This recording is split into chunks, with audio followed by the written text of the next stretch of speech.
Selamat pagi anak-anakku kelas 7 SMP Stramatutina Salatiga yang terkasih. Perkenalkan pada pagi hari ini saya Bapak Thomas Trimaryoto SPD dari Seksi Kurikulum akan menyampaikan materi kurikulum 2013 dalam kegiatan pengenalan lingkungan sekolah tahun ini. Yang pertama, pengertian kurikulum, yakni perangkat mata pelajaran dan program pendidikan yang diberikan oleh suatu lembaga penyelenggara pendidikan yang akan diberikan kepada peserta didik dalam satu periode jenjang pendidikan.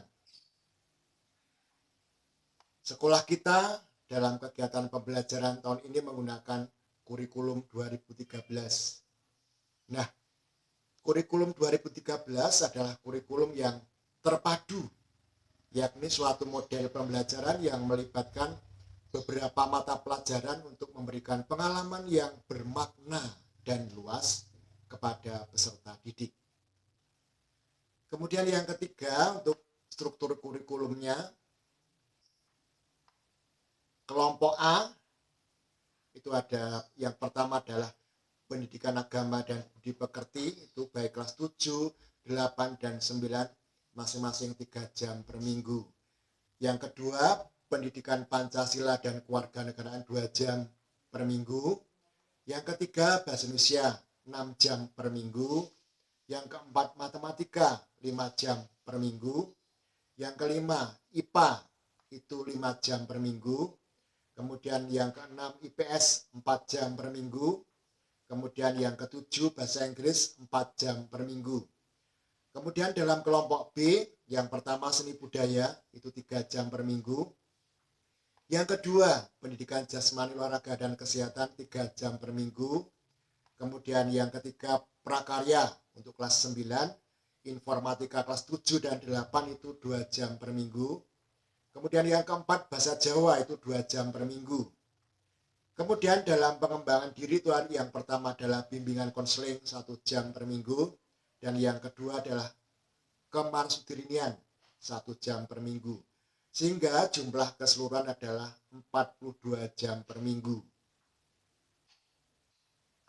Kemudian yang D, pelaksanaan pembelajaran kurikulum 2013 itu meliputi kegiatan pendahuluan, kegiatan inti, dan kegiatan penutup. Yang E, daya dukung pelaksanaan kurikulum 2013, yakni tersedianya sarana dan prasarana. Yang pertama, perabot, yang kedua peralatan pendidikan, yang ketiga media pendidikan, yang keempat buku dan sumber belajar, yang kelima adalah bahan habis pakai. Kemudian juga ditunjang dengan yang pertama adalah tersedianya lahan, yang kedua ruang kelas yang memadai, ruang pimpinan satuan pendidikan atau ruang kepala sekolah, yang keempat ruang pendidik atau guru, kemudian ruang tata usaha, ruang perpustakaan, ruang laboratorium, ruang kantin, kemudian tersedianya listrik, kemudian yang ke-10 tempat berolahraga, dan yang ke-11 tempat beribadah. Kemudian dalam kurikulum 2013 itu penilaiannya meliputi aspek pengetahuan, keterampilan, dan sikap.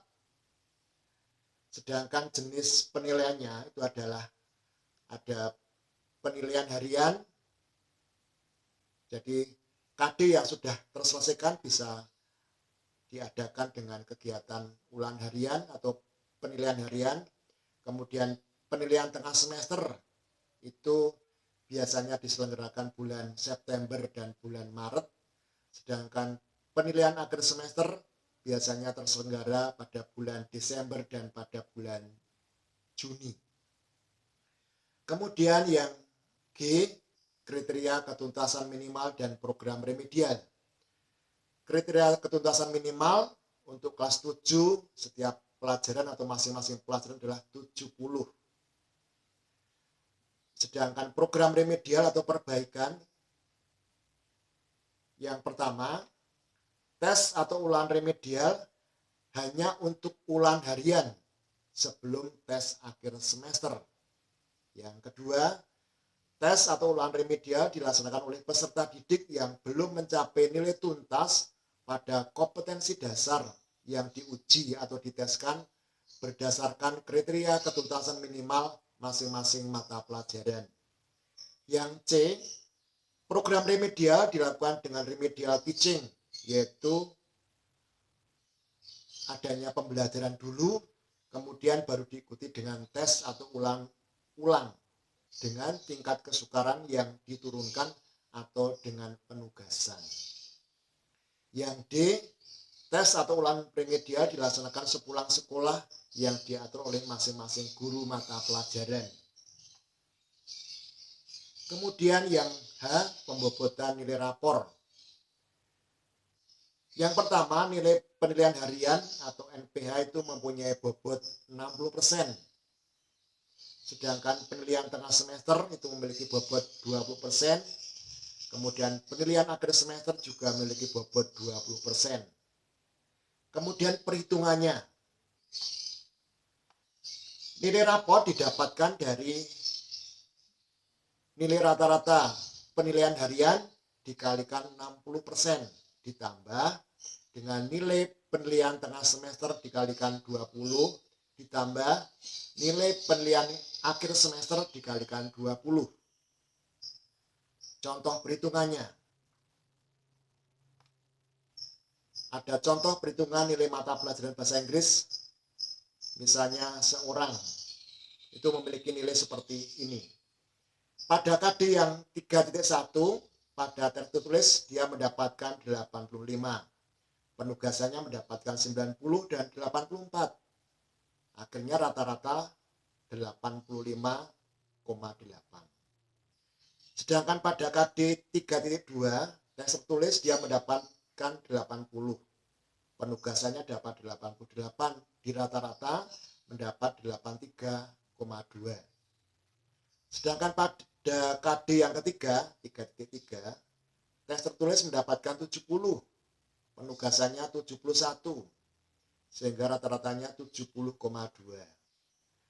Pada KD 3.4, tes tertulis dia mendapatkan 80, penugasannya dapat 85 dan 82, rata-rata 81,4.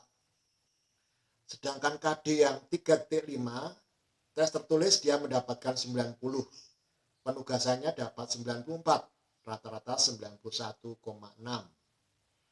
Kemudian tes tengah semester yang dia dapatkan yaitu 82,5. Kemudian tes akhir semester dia mendapatkan 80.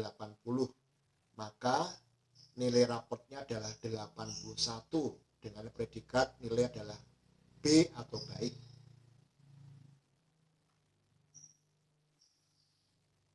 Sedangkan untuk predikat nilai itu nilai 90 sampai 100 itu predikatnya A atau sangat baik. Kemudian nilai 80 sampai 89 nilai B. Kemudian nilai 70 sampai 79 adalah C atau cukup. Kurang dari 70 nilai D atau kurang. Kemudian yang sangat penting adalah kriteria kenaikan kelas. Seseorang dinyatakan naik kelas, baik itu naik kelas ke 8 maupun 9, dengan syarat yang pertama, menyelesaikan seluruh program pembelajaran dalam 2 semester pada tahun pelajaran yang diikuti. Yang kedua, deskripsi sikap baik sesuai dengan kriteria yang ditetapkan oleh satuan pendidikan, oleh sekolah kita. Yang ketiga, nilai ekstrakurikuler pendidikan pramuka minimal baik sesuai dengan kriteria yang ditetapkan oleh satuan pendidikan. Yang keempat, tidak memiliki lebih dari 2 mata pelajaran yang masing-masing nilai kompetensi pengetahuan dan atau kompetensi keterampilan di bawah KKM. Yang kelima adalah persentase kehadiran minimal 90%. Anak-anakku yang terkasih, demikian yang dapat saya paparkan dalam materi kurikulum 2013. Terima kasih.